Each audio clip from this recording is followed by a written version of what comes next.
Okay. Thank you everybody for coming, and I know that I'm standing in between you and the ruffle and the traffic and everything else, so I'll try to be quick and talk just a little bit about what I do and how Fintech can help me or can help you guys help me. And I'll start maybe with a little bit of introduction about TD Bank, because it's a new organization, TD.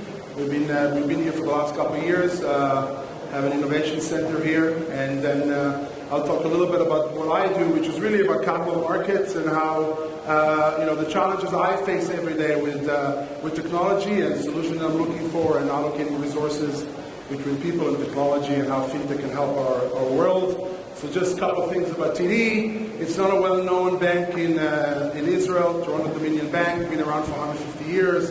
However, it is the sixth largest bank in North America, with a market cap of $140 billion Canadian, which is about 100 million US.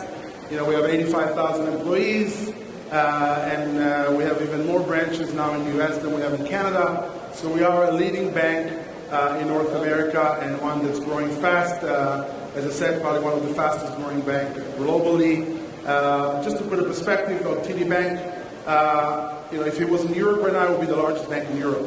So it is a very large organization, maybe not as big as JP Morgan, but we're definitely out there.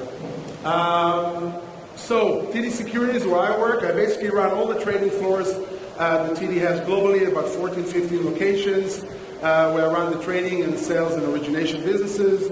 We operate in all products that you can imagine in capital markets, whether it's equities, stocks, whether it's foreign exchange, derivatives, mortgage trading, structured product, you name it. We have a platform and a global platform that we try to help institutional clients and bring them to markets and help them trade and help them raise capital. Exciting world. And I've done it for my entire career, so it's been a good run. In terms of, so as I said, that's what we do. The office in Israel that we opened a couple of years ago is really started with a cyber initiative, obviously to leverage off the expertise that Israel brings to the table. But I think over time, we're hoping that it will become a little bit more than that. Start with having more innovation here, partner up with some startups, partner up with people in Israel, and see how we can combine the needs for TD Bank and the opportunity and the knowledge base that Israel brings to the table. So we're looking forward to really increase the partnership, and that's one of the reasons I decided that I should probably come and participate in this conference, is really to create awareness and increase the dialogue for us and the bank. In terms of what I do and how a lot of people try to meet me in the room and outside and reach out to meetings, and I always try to really understand if they understand what I do and how they can help us. We take a lot of meetings, obviously, in Toronto and globally. One of the changes that's been in the last 10 years, and I've heard about, I've been to other panels where people talk about how Fintech can disrupt banking, or, if you go back 3 or 4 years ago, people talk about banks not being around. 10 years from now, I think it's one thing that people forget is what really banks are set up for. And the financial crisis in the last 10 years or 10 years ago has really put to place the role of banks in society. Israel went through it 30 years ago, by the way, and in Canada and the US and globally, people went through it maybe in the 20s, but again, 10 years ago, we had the financial crisis. So one thing that the financial crisis did is obviously increase regulation, and increased regulation is a very frustrating part of our day and that we deal with, but also very, very protective of banks. It created basically an environment for banks where you have to put more capital, you have to obviously create more financial stability in the system, you got to focus on the client, and you got to automate a lot of the trading and interaction with clients, and that's been through regulations such as Dodd-Frank, MiFID 1, MiFID 2, and many other regulations that came to play and really have made it really difficult for banks and forced them to spend a lot of money on technology. My group, the group that I manage, I have $200 million a year budget on projects. About 150 million of them right now are on regulatory related project initiatives. So obviously only leaves me $50 million a a year to do invest in what I would call productive technology, things that can help me improve the engagement with clients. So obviously that's a big of an issue for us. But it also, as I said, from a regulatory perspective, regulation does protect banks, and it does really make sure that small fintechs cannot really become a bank tomorrow morning and can't really compete with banks, because at the end of the day, banks do serve a very important role in society and the financial system, and make sure there's a stable markets and stable economy. In 2018, TD Bank acquired an AI firm called AR6. Toronto, for those who may not be aware, is actually one of the largest centers for AI. We've basically took the best company in Toronto and bought them. And really it was, again, a commitment that we showed that we want to add opportunities to use AI to enhance the experience that we have with our clients on one hand, and also really automate a lot of the processes that we have internally and find opportunities to do things better. So that's, again, an area that we focus on. At the same time, when we talk about automation in capital markets, when we talk about fintech, one thing that banks bring to the table, and people say banks are in the lending business, banks are in the financial markets, but banks are really in the trust business. The most important thing that a bank has is that its client trusts it. And we spend days and analyzing and making sure that we are never putting ourselves in a position where our clients don't trust us.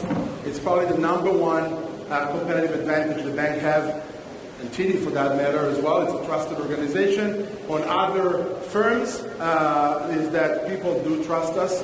And we talked about all the privacy issues that Facebook goes through. Again, so that when it will take them years to fix up the trust issue. And we basically have no interest in getting into that space. So as I said, you can automate a lot of things, but you can't really automate trust. You can't really automate advice and human interaction. One of the biggest challenges that I face in our business is really around the trust and the advice that clients are looking for us. And it's really, how do I balance between what we call the low touch and the high touch? Most fintech companies really embrace the low touch model, which means that people can just go online and do the stuff and go ahead with it. But the reality is there's a lot of people out there that still need what I call the high touch coverage, and that's true for institutions, it's true for people, and the model is not really gone away. We still have trading floors that are full of salespeople who still have to hold hands and lead clients when they want to transact in the markets.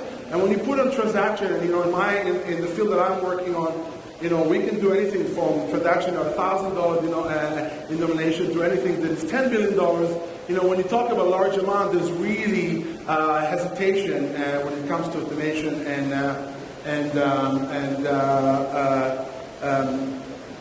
lost my train of thought. But when it comes to automation, you can't really replace you can't really add value just by automating everything. It has to have a balance between the low touch and high touch.